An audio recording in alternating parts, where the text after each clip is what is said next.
اگر آپ نے ایک پھل کھایا ہو، سادہ مثال ہے، قرآن میں ایک آیت ہے کہ اللہ تمہیں مثالوں سے سمجھاتا ہے، تو یہ اللہ کی سنت ہے کہ مثال سے ہم اچھی طرح سمجھتے ہیں، اور رائٹ ہیمسفیئر ہمارا مثالیں بڑی اچھی طرح سمجھتا ہے، وہ اس کو ایکسپلین نہ بھی کر سکے۔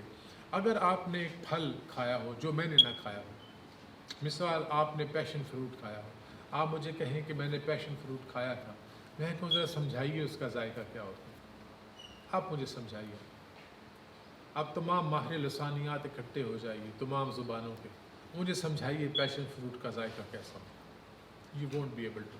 آپ کی میٹھا ہوتا ہے، اس میں ہلکی سی فریگرنس ہوتی ہے، تھوڑا سا لیمن ٹچ بھی ہو سکتا ہے، ڈپینڈ کرتا ہے کتنا پکا ہوا ہے، آپ جو مرضی کر لیں۔ until and unless I taste it myself, I won't be able to tell you the taste of passion fruit.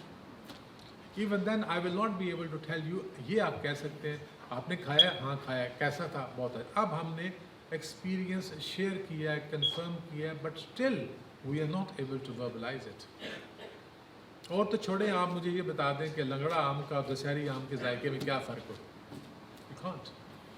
So there is a big, جو میں نے ایک آپ کو بات یہ بھی بتائی تھی کہ ایک بات یہ ہے کہ اللہ کہتا ہے کہ خبردار ہو جاؤ، میرے جو دوست ہیں ان پہ خوف اور حزن نہیں اترتا۔ تو یہ state of mind and heart ہے جو اللہ کے دوستوں کو نصیب ہوتی ہے۔ اس کے بعد یہ بھی ایکسپیرینشل ایویڈنس ہے کہ وہ تمام اذیتیں، وہ تمام کیفیتیں جو ہمیں برباد رکھتی ہیں، انتشار زدہ رکھتی ہیں، اگر اللہ چشم زدن میں ایک لمحے من سب کو اٹھا لے اور ہمیں ایک رہائی ہو، فریڈم فیل ہو، یہ بھی ایک ایکسپیرینشل ایویڈنس ہے۔ تو اس سے آگے بڑھتے بڑھتے میں نے آپ کو شعر سنایا تھا کہ جلوہ بقدر ظرف نظر دیکھتے رہے، کیا دیکھتے ہم ان کو مگر دیکھتے رہے۔ یا استاد ایک اور شعر سناتے ہوتے ہیں کہ وہ کچھ اس طرح سے آئے، مجھے اس طرح سے دیکھا، میری آرزو سے کم تر، میری تاب سے زیادہ۔ سو کہتے ہیں کہ آپ ضرور خواہش کرو، لیکن ایسا نہ ہو کہ آپ تاب نہ لا سکو۔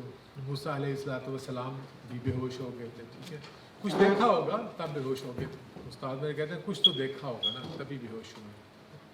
تو اس لیے ایکسپیرینشل ایویڈنس کے دو ایلیمنٹ ہوتے ہیں، ایک ہوتا ہے جنیرک ایلیمنٹ جس سے ہر تلاش کرنے والا گزرے گا، وہ اطمینان ہے، وہ انڈرسٹینڈنگ ہے۔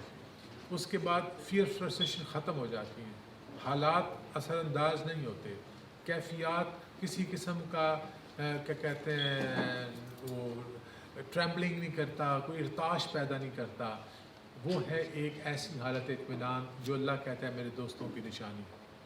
اس کے بعد وہ کسی کو کوئی علم دینا چاہے، کسی کو کوئی نگاہ دینا چاہے، کسی کو صاحب دعا بنانا چاہے، وہ جس کو چاہے جیسے چاہے ریوارڈ کرے۔ قرآن کی آیت ہے کہ ہم نے انہیں رہبانیت کا سبق نہیں دیا تھا، لیکن کچھ لوگوں نے ہماری قربت کی خواہش میں روحانیت کو اختیار کیا، اکثر نہ نبھا سکے، کچھ ان میں ایمان لائے، ہم نے انہیں ان کا انعام دے دیا۔ تو اللہ ادھار نہیں رکھتا۔ تو if you make an effort, sincere effort, he will reward you.